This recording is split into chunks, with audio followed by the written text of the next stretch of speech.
Good morning. This week you are working on the book, The Haunted Hand. So, the author of this is Alice Carey. Remember, if you are the author, you write the story, you write the words. The illustrator is Sally Wern Comport. If you are the illustrator, you draw the pictures for the book. Follow along as I read it to you and then go over the story map. The Haunted Hand. Want to watch The Haunted Hand? Maddie asked Liv. Not now, said her big sister, and don't watch it alone. It will scare you silly. Will not, said Maddie. Maddie watched the movie. The Haunted Hand was pale white. It dripped blood. You never knew where it was hiding until it grabbed you. Maddie watched most of the movie with her hands over her eyes. After that, the house felt creepy. Maddie jumped into bed and pulled the covers over her head. Scratch, scratch, went something under her bed. Was the cat under there? Maddie peeked down and saw a hand. Ah, Maddie screamed. Dad ran in and turned on the light. Liv was on the floor laughing. Ha, Liv said, I got you good. Just wait, said Maddie. I'll get you. I'll scare you silly. You can't scare me, said Liv. The next morning, Maddie got up early and crawled under Liv's bed. A hand grabbed her foot, and Maddie screeched. Got you again, said Liv. Maddie hid behind the shower curtain next. She heard Liv come into the bathroom. Maddie took a deep breath to scream just as Liv reached in and turned on the cold water. See, said Liv. Nothing scares me. Just to prove it, I'm going to watch The Haunted Hand tonight alone. Maddie needed a haunted hand that would scare Liv. She found a rubber glove in the kitchen. She got some red paint. Soon she had a pale hand, dripping red. When Dad went to pick up the pizza for dinner, Maddie sneaked outside. The night was so dark she could hardly see. She crept through the bushes to the living room window. A shiver blew across Maddie's neck. It's just the wind, she told herself. Something rustled in the bushes. What if there really was a haunted hand? There wasn't. Of course there wasn't. Still, she'd better scare Liv fast and get back inside. Just then, Maddie felt something brush against her ankle. She jumped and yelped.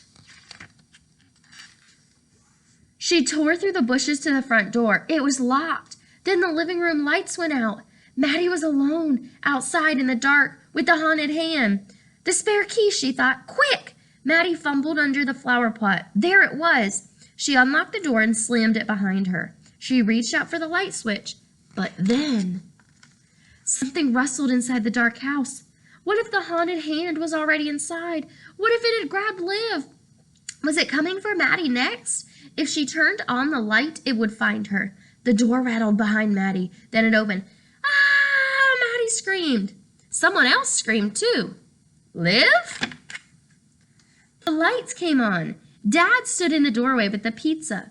Liv was hiding behind the couch. I thought I heard something outside, Liv said, so I shut off the lights. Her voice shook. Maddie grinned. She had finally scared Liv silly. The only problem was she had scared herself silly too. All right, so that's just a little cute book that you should have read this week. Okay, so go ahead and get out your story map. And we're going to go over it. So the first box says characters. The characters are the people or animals in a story. There are 3 characters in this story. We have the 2 sisters named Maddie and Liv. And can you think of the last character?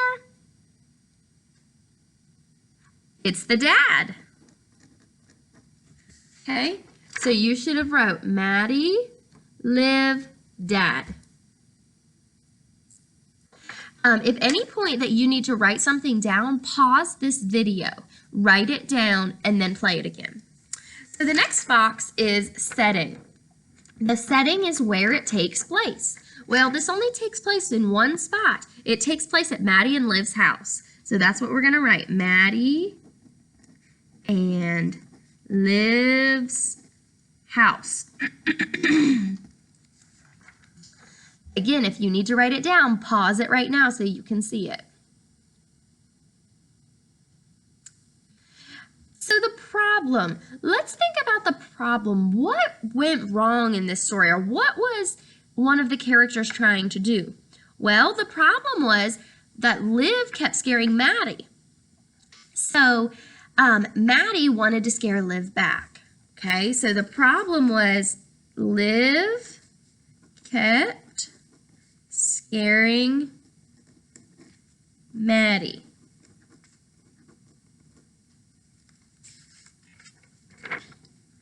Okay, so again, the problem is Liv kept scaring Maddie. The solution, how was that problem solved? How did it happen? What happened to solve that problem? Well, Maddie finally scared Liv, but she also scared herself silly too. But the solution is at the end, Maddie finally scared Liv. At the end, Maddie finally scared Liv.